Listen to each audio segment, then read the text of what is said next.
ஒரு படம் மாபெரும் வெற்றி அடையுது அப்படின்னா அந்த படத்துல நடிக்கிற ஹீரோ ஹீரோயின் காமெடியன்ஸ் இல்ல அந்த படத்தோட வில்லன் இவங்கெல்லாம் காரணமா, இல்ல அந்த படத்தோட பட்ஜெட் காரணமா, இல்ல அந்த படத்தோட விளம்பரம் காரணமா?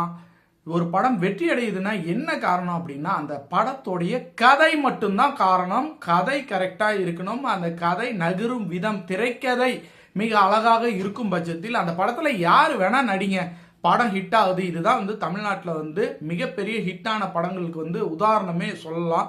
இதுல இந்த குட் நைட் படத்தை சொல்லலாம். அதுக்கப்புறம் லவ்வர்னு ஒரு படம் அதே ப்ரொடியூசர் பாத்தீங்கன்னா எப்படி ஒரு படத்தை சூஸ் பண்றாருன்னு பாருங்க. குட் நைட்னு ஒரு படத்தை சூஸ் பண்ணாரு.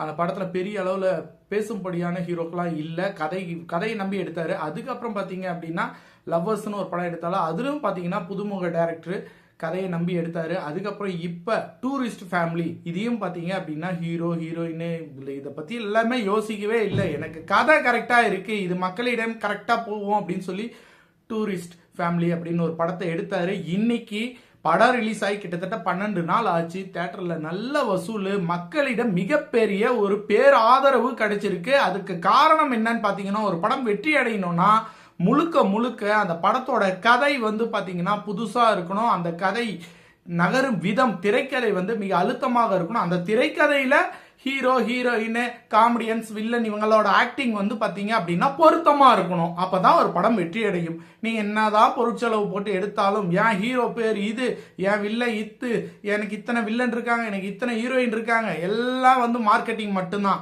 படம் தியேட்டர்ல போய் ஜெயிக்கணும் அப்படின்னா நல்ல ஒரு கதை வேணும். அந்த கதையோட வந்த டூரிஸ்ட் ஃபேமிலி பாத்தீங்கன்னா மிகப்பெரிய வெற்றி. இந்த 12 நாளும் மிகப்பெரிய வெற்றி, தரமான வெற்றி, வெற்றி பெற்று நிலையா நின்றுகிட்டு இருக்கு. எல்லாரையும் திரும்பி பார்க்க வச்சிருக்கு.